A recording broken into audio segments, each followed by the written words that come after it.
그리고 그런 아이들의 특징은 이게 진짜 황당한데 진짜 이게 왜 그러는지 모르겠는데 사무실에 이제 문을 이제 열 때 투명한 문이거든요. 겨울도 상관이 없어요. 항상 손 옆에 들고. 아이랑 엄마랑? 아니 아이는 할까요? 안녕하세요. 이렇게. 안녕하십니까? 안녕하세요. 네. 따순 안녕하십니까? 안녕하세요. 네, 안녕하세요. 따순 변호사, 장권수 변호사. 네, 김다희 변호사입니다. 학교폭력 전문 변호사로 진짜 수많은 학생들과 학부모님들 많이 만나셨을 거잖아요. 네. 아니 부모님은 좀 이상한데? 이러니까 아이들이 좀 이런 어려움이 있지 않을까라는 생각도 해보셨을 것 같아요. 다들 부모님들이 아이 처음 키우시다 보니까 미숙한 점들이 굉장히 많으실 수밖에 없고 저도 아이 키우면서 그런 미숙한 점이 많고 근데 이제 많은 부모님들을 이제 접하면서 보니까 이렇게 행동하시는 부분은 아이한테 거의 부정적으로 작용하는 것 같다라고 생각되는 좀 행동들을 하시는 유형이 있긴 하더라고요. 그래서 그런 부분들 우리가 함께 좀 생각해보고 좀 조심하면 좋지 않을까 우리 아이들을 위해서. 그래서 한번 얘기 나눠보면 좀 좋을 것 같긴 해요, 피디님. 네. 저도 아이를 키우지만 그렇게 되나 봐요. 이게 이제 쌍방폭행 사안이었어요. 싸운 거예요. 맞짱 뜬 거예요. 남자애들끼리 막 이제 화가 나가지고 뭐 좀 경이야 그렇다 치도 싸움을 했는데 둘 다 피가해 학생으로 이렇게 올라왔어요. 하도 우리 아이는 피해자다, 그냥 맞은 거다, 우리 아이 나 때린 적이 없다 막 자꾸 그러셔가지고 어디서 구하셨는지는 모르겠는데 그 현장 CCTV를 이제 가져오셨어요. 그래서 자기가 피해자라고 오신 거예요? 피해자로 온 거죠. 그래서 뭐 이 애들이 집단으로 와서 우리 아이를 뭐 이렇게 때렸다. 그래서 우리 아이가 지금 여기가 뭐 진단서도 발급됐다. 그래요? 그러면 그거 있으면은 사실관계 다 드러나니까 뭐 문제될 게 없겠네. 해서 보시죠 하고 봤는데 그 아들이 그냥 뭐 이렇게 어머니 여기 아들도 이렇게 좀 하는 것 같은데 그거는 때리는 게 아니라 걔가 때리니까 이렇게 막으려고 하는 거다.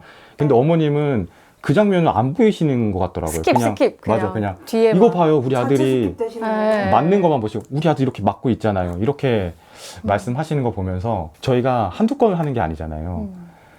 다 그렇지가 않거든요, 부모님들이. 사건을 같이 책임을 통감하고 해결하려는 부모님들이 계신데 우리 애가 피해자야, 우리 애를 내가 제일 잘 알지 라고 생각하시는 게 너무 이제 지나치다 보면은 이렇게 객관적으로 명백한 거 있는데도 맞아. 그거를 그냥 보지를 못 하시더라고요. 결국에는 저희는 그 사건을 좀 이제 고사하고 좀 안 하긴 했었는데 우리 아이의 편만 들어주는 부모님들도 좀 저희가 봤을 때는 아이한테 좋지 않은 영향을 미치는 거 아닌가. 마폭 신고를 그냥 무조건 하시는 분들이 있어요. 왜냐면 우리 애는 그럴 리가 없으니까 그냥 무조건 제가 뭔가 원인을 제공한 거니까 뭐 아무거나 다 싸잡아서 끌어들여가지고 신고하시는 거예요. 마폭 신고. 그래서 이 신고를 해도 될지에 대해서 저희한테 상담 주시는 맞아요. 분도 엄청 많으시고 또 들어보면 이거 신고하시면 큰일 난다. 진짜 그러면은 지금 반성하지 않는다는 모습이 너무 여실히 드러나는 건데 이거 이렇게 하시면 큰일 나세요 하고 저희가 이제 만류하는 경우도 굉장히 많죠. 여러모로 아이한테 굉장히 부정적으로 치명적으로 작용하니까 자중하셔라 하고 좀 이렇게 워우워 하는 편이에요. 일할 때도. 너는 이제 공부만 잘하면 돼, 내가 알아서 다 해결할 테니까 공부나 해 라고 말하는 부모님들의 유형이 좀 있어요. 그리고 그런 아이들의 특징은 이게 진짜 황당한데 진짜 이게 왜 그러는지 모르겠는데 한두 명이 아니에요. 그 문제집이라든지 책이라든지 그거를 가지고 와요. 사무실에 이제 문을 이제 열 때 투명한 문이거든요. 근데 상담받으러 올 때? 네네네. 뭐 겨울도 상관이 없어요. 항상 손 옆에 이렇게 책을 이렇게 들고. 아이랑 엄마랑? 아니 아이는 뭐 아이가 책가방에 이제 막 바리바리 싸우는 맞아요, 경우도 맞아요, 있고 맞아요. 그래서 들어오면은 딱 아이는 저쪽에 가서 너는 문제 풀고 있어라. 우리랑 상담을 하는데 우리랑 대화를 해야 되는데 아이는 여기 앉아서 문제집 풀고 책 보고 공부를 하는 거예요.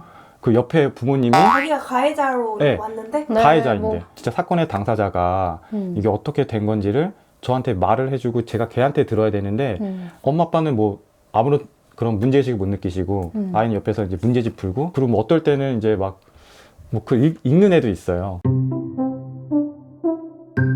나 이렇게 공부 열심히 한다, 나 이런 바른 아이다 라는 걸 저희한테 보여주고 싶었던 건지 의문스러운 부분들을 여쭤볼 수밖에 없거든요. 그러면은 그냥 두리뭉실하게 다 이제 넘어가고 그 아이는 진짜 얘기를 나누다 보면은 공감 능력이 많이 떨어지는 것 같아요. 실제 이런 애들이 공부를 잘하고 학급에서 회장하는 애들도 되게 많아요. 학교폭력 가해자 맞아요. 중에 진짜 네. 많아요. 그럼 나는 공부만 하면 돼 라고 생각을 하는 것 같아요. 다른 사람의 아픔이나 공감한 능력이 현저히 좀 상대적으로 떨어지다 보니까 그 가해 행동에 대해서도 경각심이 좀 낮고, 그래서 나중에 내 성적 잘 받고 내가 원하는 거 잘 이뤄내면은 그게 최고야 라고 생각하는 아이로 성장을 하게 되는 거 아닌가. 맞아요. 네, 그 되게 충격적이죠. 공부만 생각하다 보니까 관계에 대한 생각이 전혀 없어가지고 문제를 맞아요. 일으키기도 하는구나라는 생각을 처음 해본 것 같아요. 맞아요. 그러니까 너는 뭐 공부만 하면 된다. 나머지는 다 우리가 알아서 맞아요, 할게. 맞아요, 라고 맞아요. 말씀들을 하시다 보니까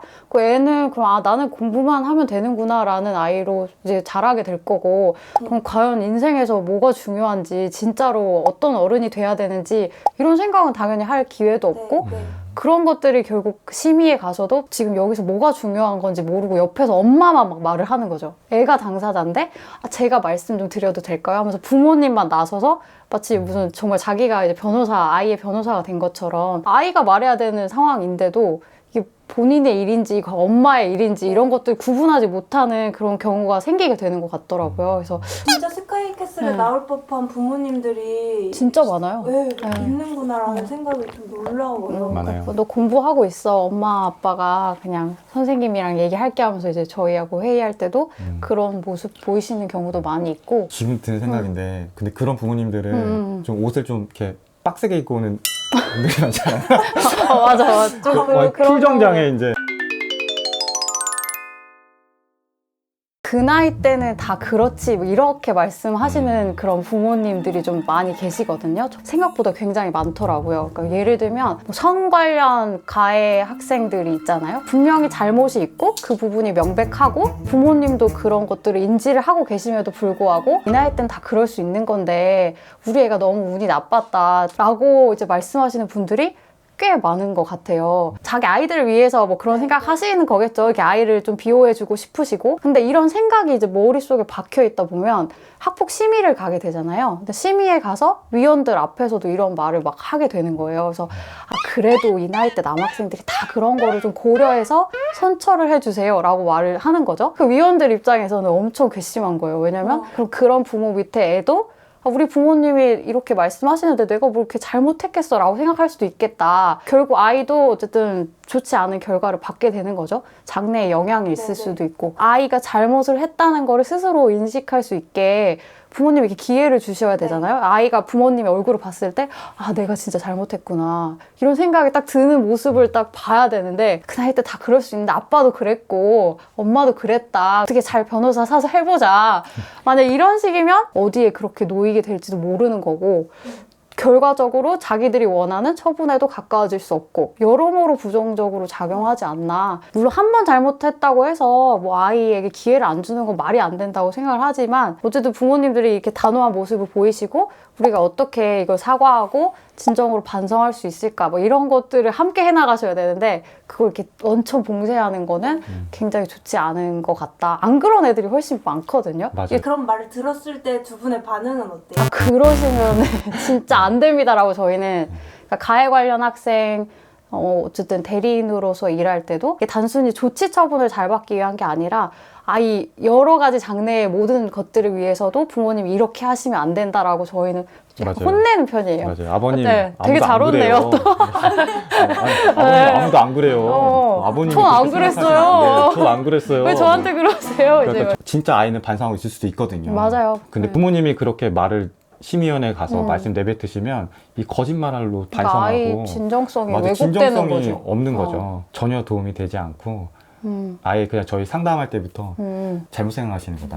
그쪽 말씀을 많이 드리는 것 같아요. 반대의 유형인 정말 좋은 부모님들, 존경할 만한 부모님들의 모습도 본 적 있으세요? 물론이죠. 뭐 부모님 스스로가 이 사건에 대해서 자기가 잘못한 것처럼 아이하고 동일하게 책임감을 느끼시고 아이하고 같이 봉사활동 다니고 그런 노력들을 하시는 부모님들도 좀 그래도 많이 계세요. 근데 감동을 받았던 부모님도 계신데 사건이 되게 좀 큰 거였어요. 그래서 아이가 이제 좀 탈선을 좀 하긴 했었는데 이제 오토바이도 좀 타다 보니까 좀 재밌어가지고 훔치기도 하고 결국에는 이제 그냥 학교 폭력만 문제가 되는 게 아니라 형사 사건까지 돼서 이제 소년 재판도 받는 와. 그런 사례였어요. 근데 어머님하고 아버님은 이제 맞벌이 하시다 보니까 손을 놓고 있는 부분도 있었는데, 근데 나중에 이렇게 사건이 커지고 나서 어머님은 직장을 진짜로 그만두시고 그냥 아이를 계속 옆에서 케어하시는 거예요. 그러니까 아이를 옆에서 감시하고 이게 아니라 밥도 챙겨주고 대화도 하고 맞아, 되게 찡하죠. 막 봉사활동도 같이 가고 뭐 쓰레기 줍기 이런 데 가서도 하시고 네. 그리고 너 그거 하고 뭘 느꼈니? 우리가 이렇게 물어봤었거든요. 그랬더니 이제 그거에 대한 소감문을 아이만 하는 게 아니라 부모님이 느꼈던 것들, 그 피해 학생에 대한 이제 사과 편지, 아이를 잘못 교육시키고 내가 너무 방치했다는 거에 대해서 책임감을 느끼시고 정말 많은 활동을 같이 하신 거예요. 근데 그 아이는 진짜 소년원은 가도 이상하지 않은 사건이었는데 되게 잘 끝났었어요. 학교 폭력도 생각보다 굉장히 경한 조치를 받았고 피해 학생의 마음도 풀어줬었죠. 실제로 풀어질 수밖에 없는 게 피해 학생 부모님도 같은 아이를 키우는 입장이다 보니까 그걸 충분히 진정성을 느끼고 해서 선처해서 다시 학교 생활 잘하고 그런 사례들도 있어요. 부모님들이 내가 너를 잘못 가르쳤다. 내가 중요한 거를 좀 빼뜨리고 너를 키운 것 같다. 그래서 다 내 책임도 있고 그거에 대해서 내가 함께 책임을 지고 나가겠다. 너 짐을 나도 지겠다라고 하는 모습을 보여주시면 아이가 그걸 보면서 나 때문에 부모님이 이렇게 무거운 짐을 지네? 이렇게 힘들어하고 나 때문에 부모님이 우네? 이런 걸 보면 애들이 좀 마음이 거기서는 풀어지는 게 있는 것 같다는 생각이 많은 사례에서 좀 보였던 것 같아요. 그리고 그 아이가 무엇보다 달라졌어. 맞아. 달라지고 바뀌어 노력하고. 그러니까 그게 제일 보람 느낄 때인 것 같아요. 저희는 맞아요. 계속 유도를 하는데 말 안 듣는 분은 안 듣는 거고 이제 그렇게 해주시는 분들은 저희가 되려 되게 감사하고 저희도 하나라도 더 해드리려고 하게 되고 하는 것 같아요. 그런 사례는 저희도 그래서 가해 관련 학생 측이지만 흔쾌히 같이 변호사로 맞아요. 참여해서 저희도 이제 조력을 더 열심히 하고 싶은 마음도 들고 사건도 잘 해결되지 않나. 맞아요. 네, 이미, 그런 것 같아요. 그냥 진행하는 맞아, 과정 맞아. 속에서 얘는 잘 될 거라는 느낌이 확 저희 와요. 둘이 얘기를 맞아요. 하거든요. 내부 회의를 하는데 이거는 결과가 좋을 것 같다. 예측을 하면 거의 맞아 떨어지는 것 같아요. 그래서 저희가 이런 얘기들을 말씀을 드리면서 부모님들이 좀 생각하시고 우리가 미성숙해서 이러는 건데 한번 주의하자. 뭐가 진짜 애를 위한 건지 생각을 같이 해보자. 라는 측면에서 좀 도움이 되시지 않을까. 진짜 맞아요. 아이를 위한 진심으로 거니까. 이제 다 네. 말씀드리는 것 같아요. 우리가 유튜브 채널을 이제 새로 만들었잖아요. 네. 지금 구독자가 거의 바닥에서 시작을 하는 상태인데요. 빵명. 어떤 분들을 위해서 어떤 콘텐츠들을 만들 건지 얘기해 주시면 좋을 것 같아요. 네, 저희는 이제 학교폭력 전문 변호사인데요. 병원에 가면은 막 피부과 전문 이런 거 있는 것처럼 변호사도 전문 분야를 대한변호사협회에서 인증해서 하는 게 있어요. 그래서 저희는 학교폭력의 전문 변호사로 이제 등록이 되어 있는 변호사이고. 네, 저희는 학폭위 위원장 출신 변호사라는 점에서 굉장히 장점이 있는데요. 학폭위를 이제 주재하는 사람을 학폭위 위원장이라고 하고 학폭 전문 변호사가 전국에 한 30분 정도밖에 네. 없는데 그 중에서 이제 학폭위 위원장 하고 이 학폭 제도 사실 2020년에 처음 들어왔거든요. 네. 근데 그때부터 지금까지 쭉 하고 있는 분은 아마 없지 거의 않을까. 없겠죠. 네. 저희도 이제 아이들을 키우고 있고 저는 딸 키우고 있고 딸 키우고 계신데 또 하나가 더 태어나거든요. 네, 두 아이의 아빠가 되실 분이고 그러니까 아이를 키우니까 부모가 아이에 대해서 갖는 마음이 얼마나 큰지 알잖아요. 그러니까 아이 사건에서 이제 이렇게 학폭 사건이라는 거 사실 태어나서 아이 키우면서 있을까 말까 하는 사건이기도 하거든요. 정말 한 번 경험하지 못하는 분들도 굉장히 많은 거고 그런 일 앞에서 되게 어떻게 해야 될지 모르는 상황에 처하시게 되고 그때 부모님 옆에서 그래도 부모 마음을 아니까 정말 진실된 조언을 해드릴 수 있는 점이 있지 않나. 사실 바쁘긴 진짜 바쁘거든요. 몸도 그러니까요. 힘들고 한데 이렇게 또 이제 하는 거는 피해 학생의 경우라면 저희 이런 이야기를 좀 듣고 잘 될 수 있다. 일상을 다시 회복할 수 있다. 그리고 다시 즐겁게 학교 생활하고 정말 너가 원하는 꿈, 너가 원하는 교우 관계 다 회복될 수 있으니까 용기 내고 좀 긍정적인 에너지를 좀 받았으면 좋겠다. 라는 마음이 좀 컸던 것 같아요. 그래서 뭐 가해 관련 측에서도 억울하게 또 신고 당한 경우도 맞아요. 실제로 있어요. 그래서 정말 아닌데 어떡하지 내 인생 이제 끝났다. 나는 이제 망했다. 막 이렇게 하면서 좌절하는 친구들도 분명히 엄청 많거든요. 또 그런 아이들한테는 이런 사례들 다양하게 소개하면서 끝난 게 아니고 억울함도 풀어질 수 있고 한 번만 힘을 내보자 뭐 이런 용기도 주고 싶고, 피과외하려는 학생한테 다 그런 좀 메시지를 주고 싶어. 너무 이제 힘들어하지 말고 이렇게 잘 해결된 사례들도 있으니까 이제 보면서 조금 용기를 냈으면 좋겠다라는 점들을 좀 전할 수 맞아요. 있으면 저희가 이제 원하는 바가 충족되지 않나라는 생각은 좀 들어요.